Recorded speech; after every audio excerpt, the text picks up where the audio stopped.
आपका आपके चैनल पर स्वागत है। मेरे दोस्त, आज हम सभी शुरुआत किए क्लास 12 समाकलन इंटीग्रल्स। तो देखा जाए और समझा जाए तो सबसे पहले हम लोग जो है शुरुआत करेंगे कुछ छोटे छोटे शब्द नहीं, क्वेश्चन बहुत छोटा सा, पहले इंट्रोडक्शन से चालू करते हैं। देखिए, समाकलन यदि समझिएगा ये अवकलन का ही क्या है, इनवर्स है। जैसा कि आप जानते होंगे ये डिफरेंशिएशन का जो है ठीक एकदम रेसिप्रोकल है, ये उल्टा है। अब एक चीज देखा जाए, इसमें आप एक फॉर्मूला पढ़ चुके होंगे ऐसा। इसके लिए जैसा कि आप फॉर्मूला जानते हैं आयुष बाबू कि x पे पावर n का जो इंटीग्रेशन होगा वह जान रहे होंगे दिव्यांशु बाबू कि x to the power n+1 upon n+1।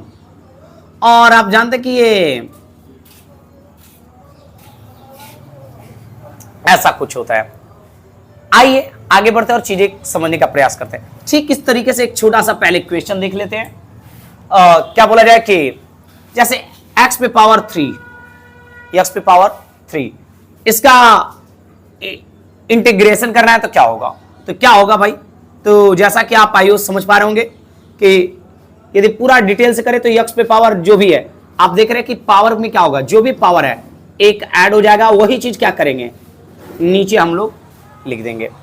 अर्थात इस तरीके से इसका जो इंटीग्रेशन होगा x to the power 4 upon 4, यह रहा हम सभी का आंसर। मैं आशा करता हूं कि आप लोगों को भी ये चीजें समझ में आ रहा होगा। ये फॉर्मूला है, ये इंटीग्रेशन का कहिए तो क ख ग घ है, एकदम पहला चीज ये मेन फॉर्मूला। इसमें बहुत सारे सूत्र हैं इंटीग्रेशन में।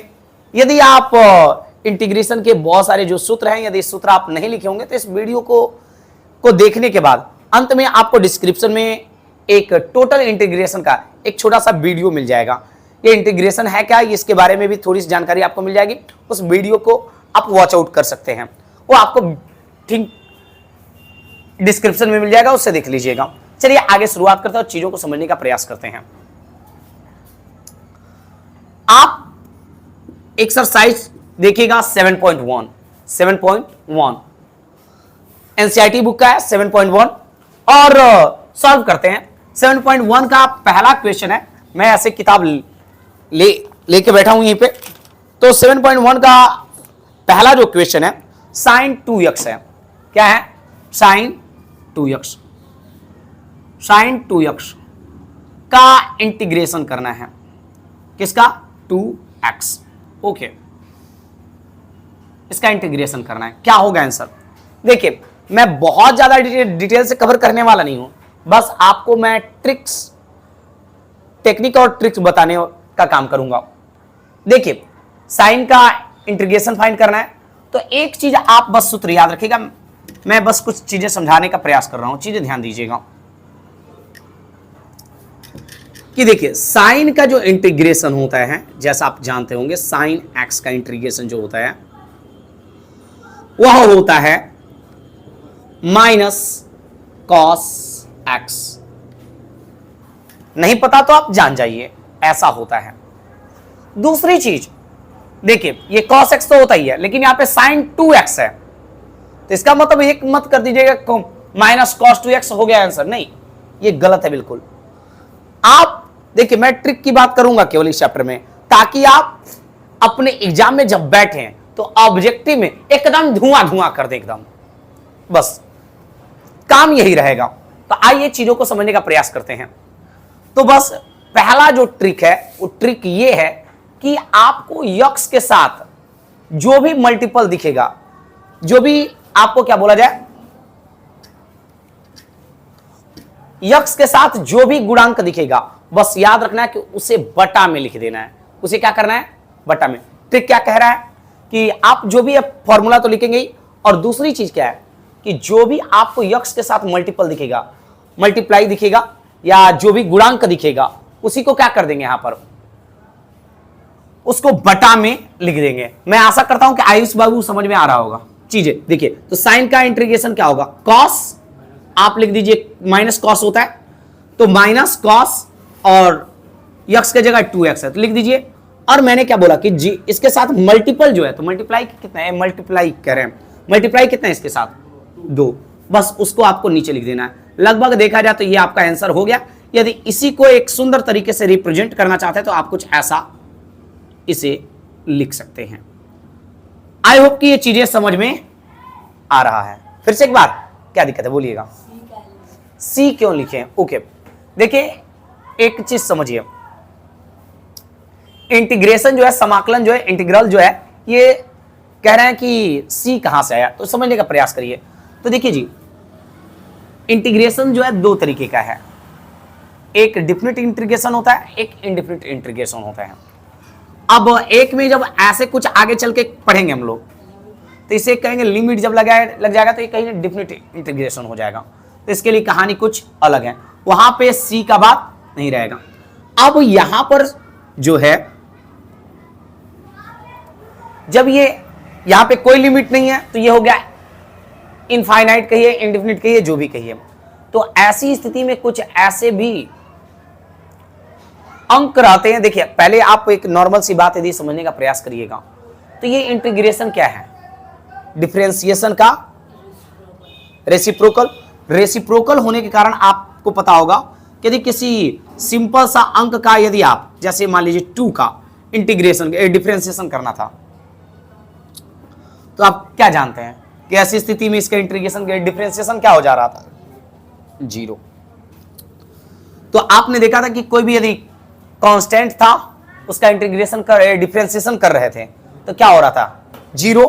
लेकिन ये एक इंटीग्रेशन क्या है, डिफरेंशिएशन का ही क्या है, अपोजिट है, ठीक अपोजिट है। तो हमें यहां पर क्लियर नहीं है कि शायद इसके साथ कुछ और भी तो कांस्टेंट रहा हो सकता है, तो आगे कांस्टेंट क्या था इसके साथ, ये चीज हमको पता नहीं है। उस कांस्टेंट को ही दिखाने के लिए क्या करते हैं, सी लिखते हैं। क्लियर है बात, कोई दिक्कत, चलिए इसका रहा ये आंसर। अगला क्वेश्चन देखते हैं। इसका अगला क्वेश्चन है मेरे दोस्त, देखिएगा ध्यान से, क्लियर है। चलिए अगला क्वेश्चन है, अगला है आपका कि cos 3x का इंटीग्रेशन, cos 3x का इंटीग्रेशन, क्लियर है। तो cos 3x का इंटीग्रेशन देखिएगा तो आपको एक फॉर्मूला क्लियर होना चाहिए कि cos x का जो इंटीग्रेशन होता है वह होता है sin x प्लस सी। क्या हो जाएगा, sin x प्लस सी। तो ठीक उस तरीके से जब इसको सॉल्व करेंगे तो इसका क्या होगा, sin 3x, और आपने क्या सीखा था, जो बटा में जो मल्टीप्लाई रहेगा उसी को क्या कर देंगे, प्लस सी। और उतना ना समझ में आए तो एक चीज याद रखिएगा, और हम कभी आपको अस्थिर समझाते हैं कि ये सी क्यों है, यदि नहीं समझ में आया होगा तो एक अगले डिटेल वीडियो में आप लोग देख लीजिएगा। और अच्छा ये क्वेश्चन समझिए, कॉस का इंटीग्रेशन क्या होगा, साइन, और आपने क्या देखा कि जो भी आपको क्या है यक्स के साथ मल्टीप्लाई रहेगा उसे क्या कर देंगे, बटा में। इस तरीके से इसका आंसर हो जाएगा 1/3 साइन 3x प्लस सी। यह रहा आपका आंसर। आई होप की चीजें समझ में आ रहा होगा। आइए अगला क्वेश्चन करते हैं मेरे दोस्त, यहां तक कोई दिक्कत तो नहीं है। अगला क्वेश्चन है, कोई दिक्कत बाबू दिव्यांशु, अवकलन में होता है जब आप ना cos x का, पहले सूत्र थोड़ा सा तो क्लियर रख लीजिए दोस्त, cos x का यदि डिफरेंशिएशन करते तब जाके माइनस sin x होता, लेकिन cos x का जब आप इंटीग्रेशन करिएगा तो केवल sin x होगा। सॉरी मैं क्षमा चाहता हूँ, हाँ नहीं ठीक तो है, ऊपर डिफरेंशिएशन लिख दिया, हमको लगा कि उल्टा में करो, ठीक है। क्लियर है, यहाँ तक कोई दिक्कत तो नहीं है। चलिएगा ये आप इनफाइनाइट ले लीजिएगा, कोई दिक्कत नहीं है। हाँ अब आते हैं अगला क्वेश्चन देख लेते हैं। तो अगला क्वेश्चन यदि देखिएगा तो दोस्त आपके पास अगला क्वेश्चन है मेरे भाई, integration of e to the power 2x, right, इसका डिफरेंशिएशन फाइंड करना है, करते हैं। एक चीज याद रखिएगा, इसका जो फॉर्मूला होता है e पे पावर x का इंटीग्रेशन जो होता है e पे पावर x ही होता है, e पे पावर x ही होता है। तो इस तरीके से इसका आंसर क्या हो जाने वाला है, e पे पावर 2x, आपने क्या सीखा था कि जो इसके साथ मल्टीप्लाई रहेगा उसको क्या कर देंगे अपॉन में, ये हो गया प्लस सी, ये रहा है आपका आंसर। मतलब जितना भी मल्टीप्लाई है ये आपको गुणांक है, ठीक उसी को क्या करेंगे। क्लियर है बात, चलिएगा आगे। आइए अगला क्वेश्चन देख लेते हैं। हम सभी का अगला क्वेश्चन है